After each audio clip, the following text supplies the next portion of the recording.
Hello दोस्तों, मैं आप लोगों के लिए लेके आया हूँ पॉलिटी की दूसरी क्लास। पहली क्लास में हमने आपको बताया था कि संविधान में क्या क्या पढ़ना है, क्या क्या नहीं पढ़ना है ना। पूरा हमने सिलेबस जो है 6 भाग में डिवाइड करके आपको बता दिया था। उसी में से हमारा था एक क्या, भारतीय संविधान का ऐतिहासिक विकास और आधार, है ना।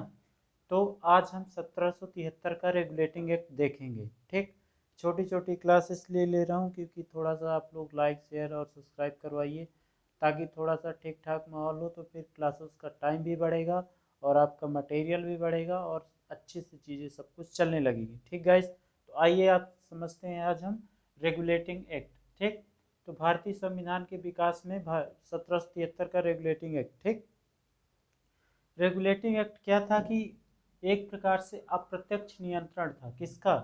ब्रिटिश संसद का। किसका था? ब्रिटिश संसद का एक प्रकार से अप्रत्यक्ष नियंत्रण था। किस पर? ईस्ट इंडिया कंपनी में, जो व्यापारिक कंपनी थी, उस कंपनी पे अप्रत्यक्ष नियंत्रण के लिए उसने 1773 का रेगुलेटिंग एक्ट लाया था। कैसे लाया था? तो जब 1757 की प्लासी के युद्ध के बाद फिर 61 में भी युद्ध लड़ा, फिर 64 में बहुत सारे युद्ध वो लड़ चुकी थी, तो कंपनी के पास पैसा नहीं था। ये सब इस इतिहास का पार्ट है, ये बताया जाएगा, लेकिन एक पृष्ठभूमि आपको बताई जा रही है। तो क्या था कि उनके पास पैसा नहीं बचा था, उस कारण से उन्होंने लोन के लिए अर्जी दी थी। किसको? ब्रिटिश पार्लियामेंट को, है ना। लोन के लिए जब अर्जी दी तब उनके पास ये हुआ कि यार अब तो पहाड़ के नीचे आ गया। तभी उनको पैसा तो उन्होंने देने के लिए कह दिया, लेकिन उसके साथ साथ उन्होंने कहा तुम व्यापार करो और इनडायरेक्टली हम लोग वहाँ पर शासन करेंगे। ठीक, तभी रेगुलेटिंग एक्ट आया था। ठीक, अब रेगुलेटिंग एक्ट के तहत क्या क्या हुआ? तो पहले 1774 में पहली बार हिंदुस्तान में सुप्रीम कोर्ट की स्थापना हुई। किसकी स्थापना? सुप्रीम कोर्ट की स्थापना। कहाँ पर हुई थी? कलकत्ता में। कहाँ पर हुई थी? कलकत्ता में। लेकिन ये इसका अधिकार क्षेत्र पूरे भारत में नहीं था, इसका अधिकार क्षेत्र केवल कलकत्ता ही तक था। कहाँ तक था? कलकत्ता तक था। कहाँ तक था? कलकत्ता, जहाँ पर ये स्थापित हुआ था। दूसरी बात क्या थी इसमें कि अधिकतम जितन मतलब 5,000 से ज़्यादा मामले इसमें नहीं हो सकते थे, है ना। 5,000 से ज़्यादा मामले ये हल नहीं कर सकता था। उससे ज़्यादा अगर मामले होते थे तो ब्रिटिश काउंसिल में चले जाते थे। ठीक, इसके जो पहले चार चार जो है जज थे, जिसमें से मेन कौन थी? Elijah Impey. कौन थे? Elijah Impey. ठीक, तो ये थे आपके जज, Elijah Impey. Elijah Impey, sorry, Elijah Impey. ठीक, तो एलिजा एम्पे ये पहले जज थे।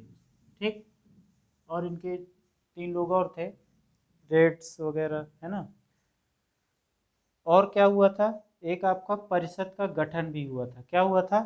1773 के रेगुलेटिंग एक्ट के तहत आपका परिषद का गठन भी हुआ था। ठीक, और क्या हुआ था? तो ये हुआ था कि पहले गवर्नर बन के आते थे, फिर उसका नाम बदलकर गवर्नर जनरल कर दिया गया था। क्या कर दिया गया था? Governor general. ठीक, और पहले गवर्नर जनरल कौन थे? तो वारेन हेस्टिंग थे। ठीक, तो इतना आपको समझ में आ गया होगा। ठीक, अब हम लोग आते हैं इसके सुधार एक्ट में। इसमें सुधार एक्ट में, हाँ, एक चीज और थी। एक चीज ये थी कि आपका जो ये कानून बन के आता था, क्या बन के आता था ब्रिटिश पार्लियामेंट से? कानून, जो कि आप ना भारतीयों के जो है हितों को ध्यान में रखते हुए, किसको ध्यान में रखते हुए?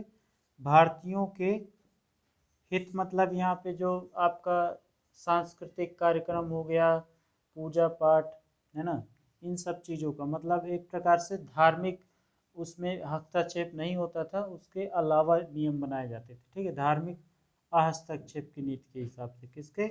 भारतीयों के धार्मिक धार्मिक हस्तक्षेप के हिसाब से। हस्तक्षेप, हस्तक्षेप मतलब धर्म में वो हस्तक्षेप, हस्तक्षेप। ठीक, हस्तक्षेप, इस हिसाब से नियम बन के आते थे। ठीक, तो आपको समझ में आ गया होगा कि 1773 के रेगुलेटिंग एक्ट में क्या क्या हुआ था। ठीक, अब हम लोग आते हैं, इसके कुछ कमियां थी जिनको सुधारने के लिए फिर पिट्स इंडिया एक्ट आएगा। क्या आएगा? Pitt's India act.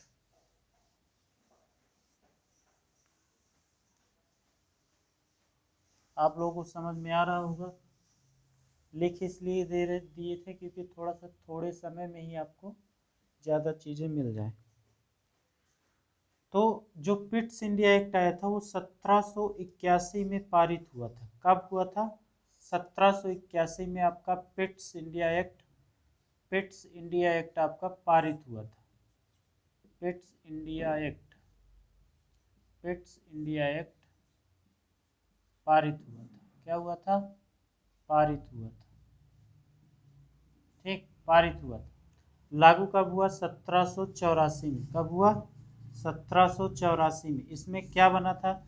एक बना था आपका बोर्ड ऑफ कंट्रोल और एक बना था आपका control of board, control of director. ठीक, ये आपका क्या करता था? ये गवर्नर जनरल की नियुक्ति करता था और ये नियंत्रण करता था। क्या करता? ये गवर्नर जनरल की नियुक्ति करता था, गवर्नर जनरल, ये आपका गवर्नर जनरल की नियुक्ति करता था, नियुक्ति। ठीक है, और ये आपका नियंत्रण करता था। क्या करता था? नियंत्रण। ठीक, तो ये इसको बोलते हैं 1773 का सुधार एक्ट भी बोलते हैं। क्या बोलते हैं? 1773 का सुधार एक्ट, 1773 के रेगुलेटिंग एक्ट का सुधार एक्ट बोलते हैं। क्या बोलते हैं? सुधार एक्ट, सुधार एक्ट। ठीक, ठीक गाइस, तो आप लोगों को इसी तरह थोड़ा थोड़ा ही हम चलेंगे। आप लोग प्लीज़ लाइक शेयर और सब्सक्राइब करवाइए ताकि आपको बेहतरीन ढंग से चीज़ें मिलने लगे, अच्छी क्लासें मिलने लगे, थोड़ा टाइमिंग भी अच्छी हो जाए। ठीक, ये मत सोचिए कि आप कब शुरू करेंगे, कब क्या करेंगे, इसके लिए आप परेशान मत होइए।